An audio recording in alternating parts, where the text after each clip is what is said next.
Most people will never understand what it costs to become truly unshakable.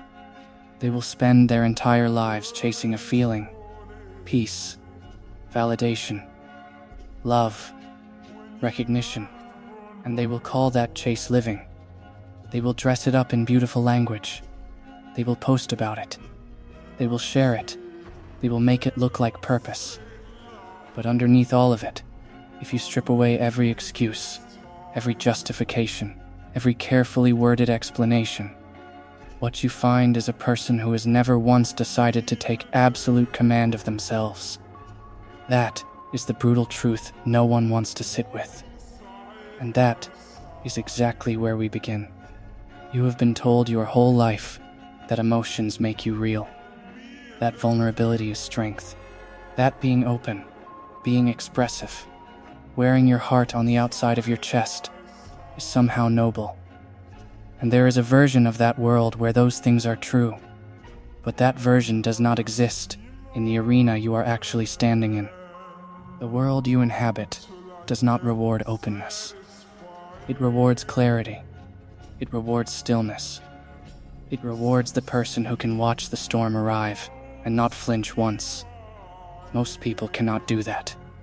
Most people hear the thunder and they react before the lightning even flashes. They give themselves away completely before the other person has said a single meaningful word. That reaction, that instant, automatic, unthought, through reaction, is the leash. And as long as you react without choosing to react, someone else is holding the leash. Ayanokoji Kiyotaka understands something that takes most people a lifetime to even approach. He understands that emotion is data.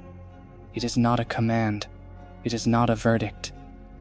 It is not a truth about who you are or what you must do next. Emotion is information arriving in your nervous system, telling you that something has happened, that something has changed, that something requires attention.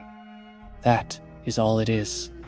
The moment you mistake emotion for instruction, the moment you let anger dictate your words, or let fear dictate your silence, or let the desperate need for approval dictate your decisions, you have handed your controls to someone who does not care where you land.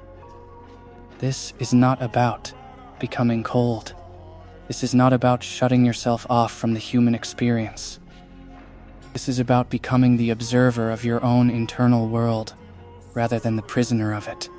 There is an enormous difference between a person who feels anger and a person who is anger. There is an enormous difference between someone who notices fear and someone who lives inside fear as though it is a room they cannot leave. Ayanokoji feels everything. He simply does not perform it. Processes, calculates, and then moves with precision. That precision is not a gift he was born with. It is a discipline he chose, over and over, in the silence that other people filled with noise. Here is something most motivational content will never say to you, because it is uncomfortable, and because comfort is what most content is actually selling. You are predictable right now. Every trigger you have, every emotional wound that makes you flinch, every approval you quietly hunger for, the people in your life can read you. They know which buttons exist. They know which words will make you defensive, which silences will make you anxious, which small gestures of warmth will make you abandon every boundary you told yourself you would hold. You are readable, and readable means manageable. The moment someone can predict your reaction, they can script your behavior without you ever noticing the script is being written. Becoming unreadable is not about being mysterious for the sake of ego.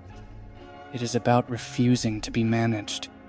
When you train yourself to pause, genuinely pause, not suppress, before every reaction, something fundamental shifts. You stop being a mirror that reflects whatever is thrown at you. You become a window that lets things pass through without changing its structure. People who are used to your old patterns will feel that shift and they will not like it. They will push harder. They will escalate. They will try different angles to get the old reaction back. because the old reaction made them feel oriented, made them feel powerful, made them feel like they understood the map. Your stillness will disturb them. Let it. Discipline in the silence is where everything actually happens. Not in the applause, not in the moments when someone tells you that you have changed, that you seem different, that there is something about you now that is harder to reach. The work happens in the 3 a.m. moments, when no one is watching, and your mind is trying to negotiate its way back to comfortable patterns. The work happens when someone you care about says something that lands exactly on the softest part of you, and every trained instinct says, react, say something, defend yourself, explain yourself, prove yourself, and you choose instead to breathe, to watch, to wait until you understand what is actually happening, before you let your mouth or your hands or your decisions move. That is where the real transformation lives. Not in the highlight reel of who you are becoming, but in the unglamorous, unrewarded, unseen moments when you chose discipline over comfort and precision over performance. Let's talk about the people who will resist your evolution, because they exist and you need to be prepared for them. Some of them will be people you love. Your growth will feel like an accusation to them, as if by becoming steadier, you are silently pointing out how chaotic they still are. Your calm will be called coldness. Your precision will be called distance. Your refusal to be pulled into emotional spirals will be called avoidance. And the hardest part is that these people will not always be wrong about who you used to be. They will be referencing the old version with complete accuracy. What they will fail to understand is that you are not abandoning who you were. You are burying what no longer serves you. There is no cruelty in that burial. There is only honesty. The strongest form of control you will ever develop is the control that no one else can see. Not the composed face you wear in difficult meetings. Not the measured tone you use when someone is pressing your most sensitive points. Those matter, but they are the surface. The deepest control lives entirely below the surface, in the structure of how you think before you ever respond. It is the moment you catch yourself about to react from a wound rather than from a decision, and you choose the decision. It is the moment you notice that you want validation, and you sit with that want instead of chasing it. It is the moment you realize that your need to be understood is driving you toward oversharing, and you pull back not because you are hiding, but because your inner world is yours, and you choose who receives access to it. That selectivity, that sovereign choice of who gets proximity to your real self, is one of the most misunderstood disciplines in the modern world. We are trained to believe that openness is always generosity, and that restraint is always fear. But there is a kind of restraint that is the opposite of fear. It is the restraint of someone who knows exactly what they carry, who has spent real time understanding their own architecture, and who has decided that not every environment deserves the full weight of who they are. Ayanokoji does not withhold himself from weakness. He withholds himself from people who have not demonstrated they can handle what he carries. That is not arrogance, that is discernment. And discernment is rare because it requires you to have done the deep work of knowing yourself first. You cannot know what to protect until you know what is worth protecting. That is the hidden prerequisite for all of this. Before the emotional discipline, before the strategic patience, before the calculated stillness, there is the foundational work of sitting with yourself in complete honesty and seeing what is actually there. Not the version you perform for others, not the version you defend in arguments. The actual you. The fears you pretend do not exist. The patterns you repeat even when you can see them coming. The stories you have been telling yourself since childhood about what you deserve, what you are capable of, and what kind of person you secretly believe yourself to be at 3 a.m. when the noise stops. You have to meet that person. You have to look at them without flinching. And then, only then, can you begin to choose which parts you rebuild and which parts you release. That process has no end date. It does not conclude. You do not wake up one morning and find that you have arrived at the final version, fully forged, incapable of being shaken. What you find instead is that the shaking becomes less frequent. The recovery becomes faster. The gap between the trigger and the response grows wider. And in that gap, more and more often, you find yourself choosing rather than reacting. And choosing, truly choosing, from a place of clarity, rather than from the momentum of old patterns, is the closest thing to freedom that a human being can experience in this life. You are not behind. You are not too late.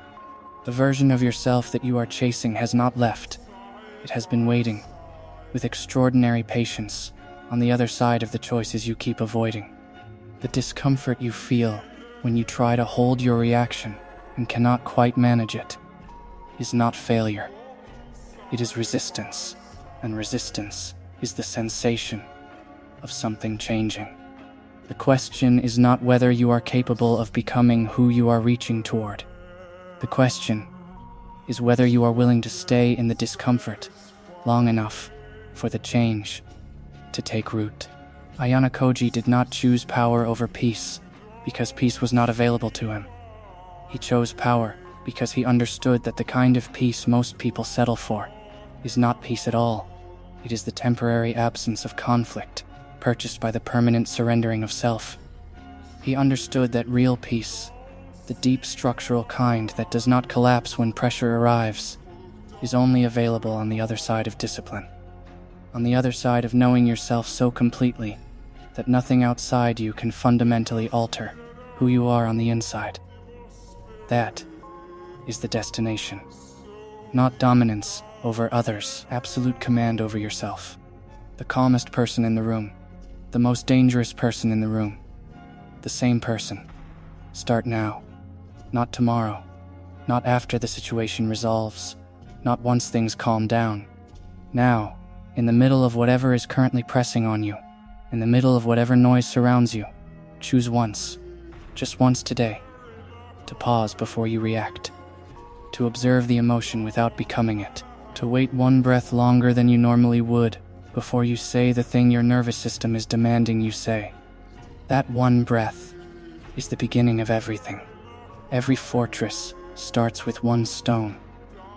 Every transformation starts with one choice, made in an unglamorous moment that no one else will ever know about, except you.